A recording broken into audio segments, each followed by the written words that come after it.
Hello and welcome to the Learning Love Podcast, brought to you by the Learning Love Foundation, helping people transform how they love, live, and lead.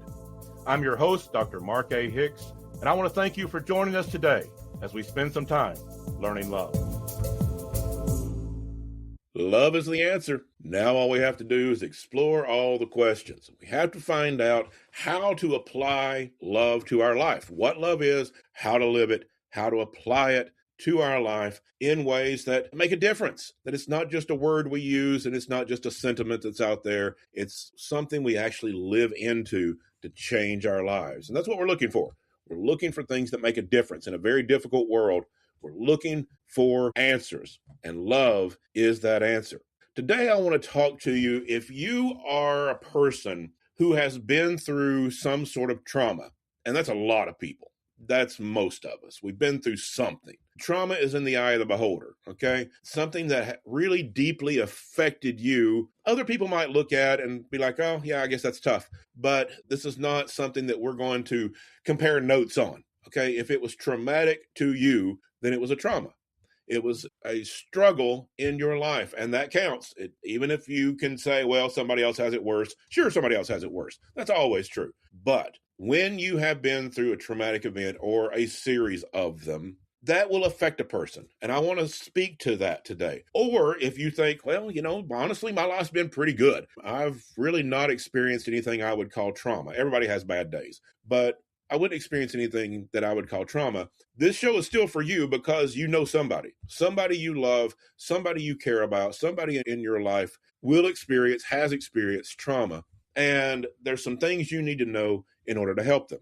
So today, let's talk about trauma. When you go through these traumatic events, and that could be an event that was a one-time thing, some horrific event happened in your life, something terrible took place that was life-altering, one moment in time that changed everything, that is going to stick with you. That is going to change your life, and it will never fully go away, okay? Now, we're going to talk about healing, but that will always be there. One of the things that I always say is some things are so painful that they leave a hole in our heart, but you can live a really good life with a hole in your heart. And that's what I want people to understand.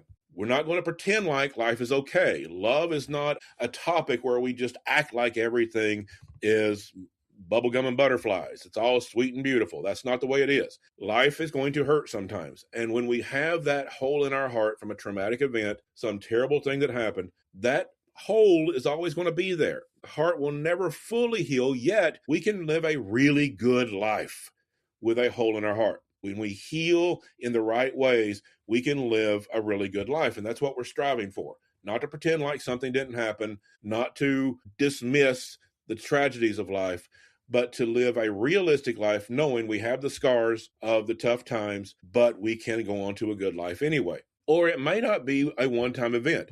It might be a series of things or the life that you've lived. If you come from a background, from a childhood that is toxic, that is abusive, that is a trauma, okay? It wasn't necessarily one event. You may not be able to look back at your life and just pick out one moment that was traumatic. People may say, well, what was it like in your family then? And you may have a tough time explaining how bad it was because it wasn't one particular thing, especially if you were dealing with emotional and verbal abuse. Things like physical abuse and sexual abuse are easier to describe. People in the world kind of understand, well, if my parents beat me, people understand that was abusive.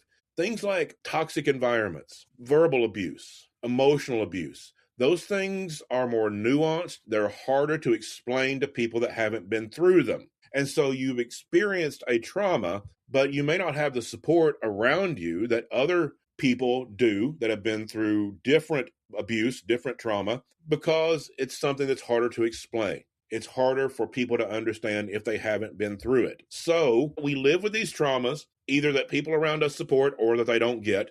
We live with trauma that was a one-time horrible event in our life or something that we grew up in, that we lived in over time and may not have understood that it was trauma for a long time. We may not have understood because children just assume their environment is normal. They assume that their parents are normal, that our families are normal. That's an assumption of childhood. It may be well into our adulthood that we begin to understand that was not normal. That was not the way I should have been treated. That was abusive. That was toxic. And so, whatever we've been through, there's two things that we need to understand. There's bad news here, and then there's good news. Okay, so I'm going to give you the bad news first. That is going to be bad, but I've got really, really good news to follow up. So stick with me. When you have been through a trauma, that is going to affect your brain.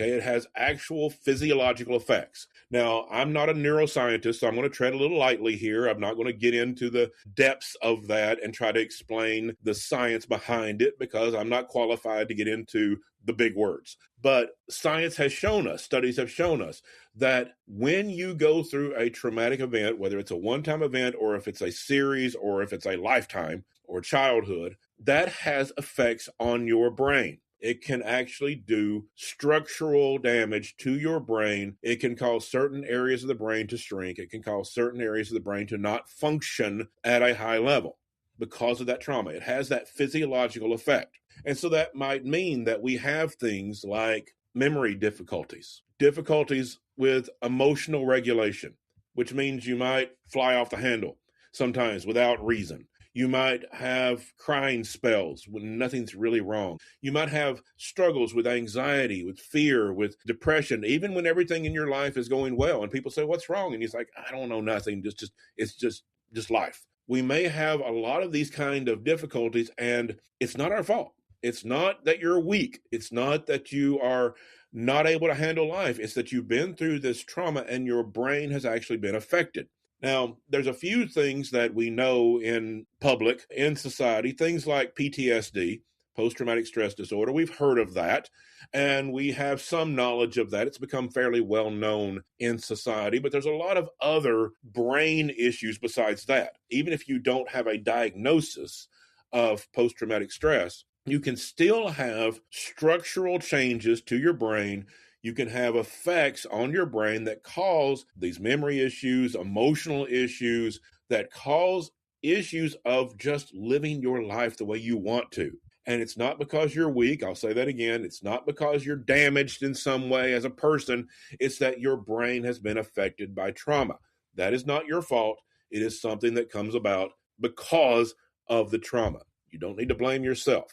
You did not do anything to cause this, and it doesn't show a weakness on your part in any way. It is a cause, a physiological effect of trauma. That's the bad news. Our brains get affected by that. That's out of our control. But let me give you the good news of what is in our control. There is a healer, all right? The brain has the capacity called neuroplasticity. I said I wasn't going to use big words, but that's one of them.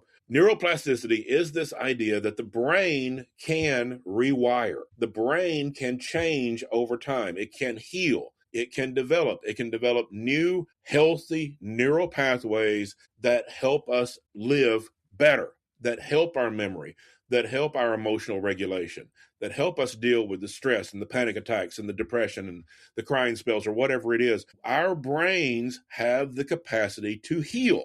Neuroplasticity gives us the ability to heal our brains and to be fully functional again, to live into our potential as a person, to live the life we were really meant to live. Even though we have these traumatic events in our life or this traumatic childhood or this abuse in our background, we can heal from that trauma because our brains have this amazing capacity to rewire itself to develop strengthened, healthy pathways, even where there has been damage in the past, even where our brain has been affected structurally, our brains can heal. Now, there's a magic potion. That's not really true. But there is a healer. There is a stimulus that heals the brain.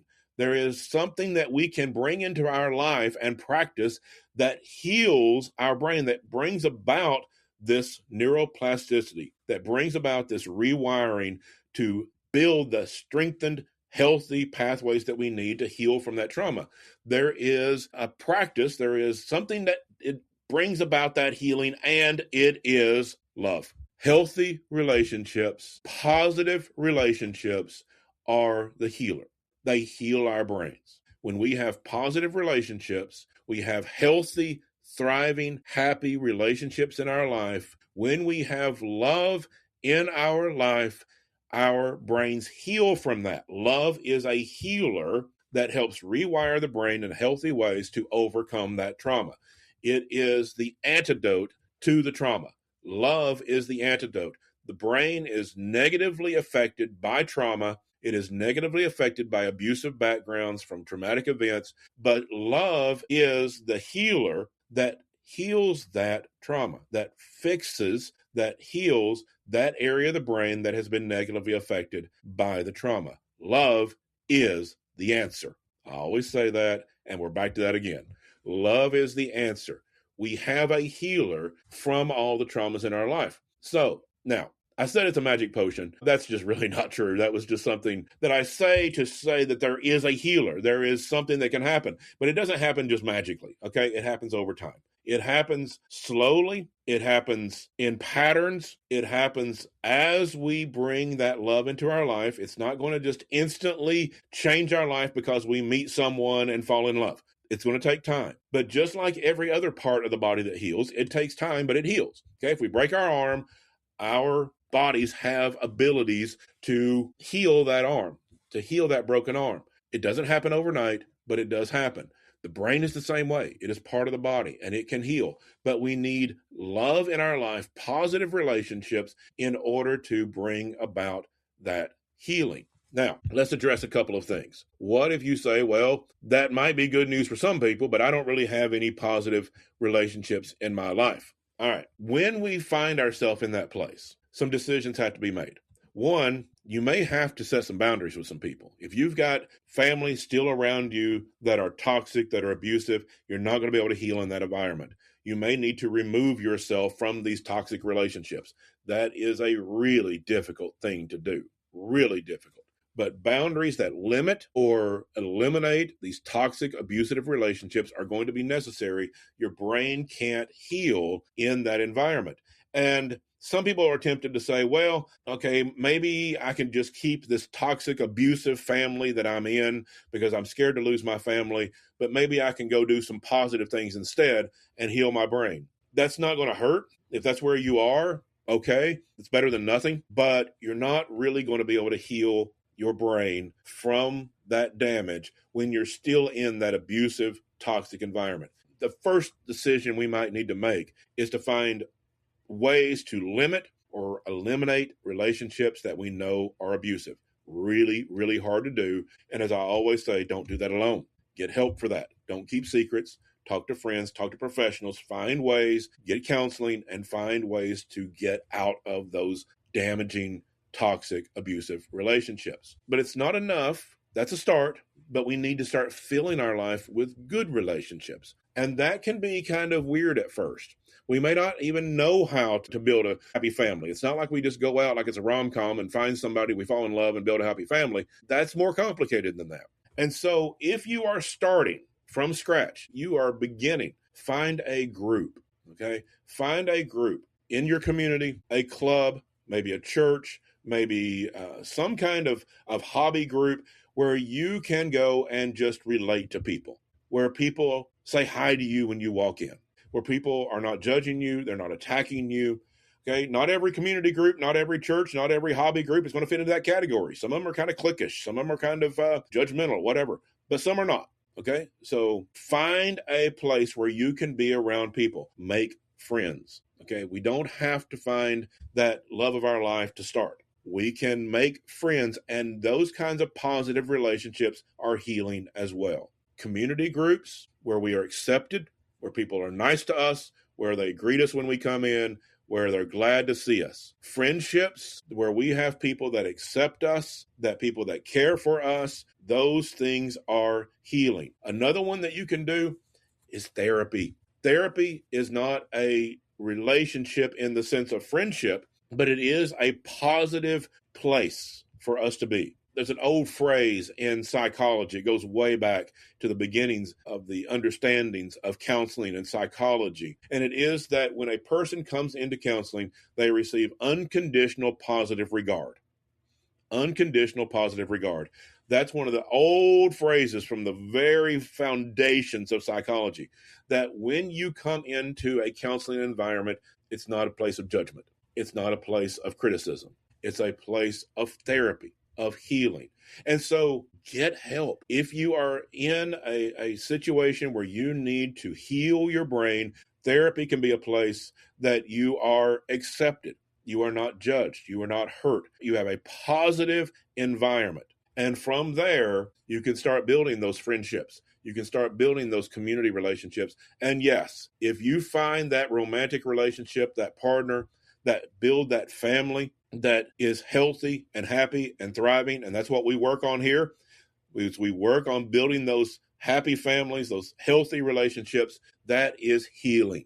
That heals your brain from the trauma that you have experienced. Love is the answer. Let's not ignore the effects of trauma.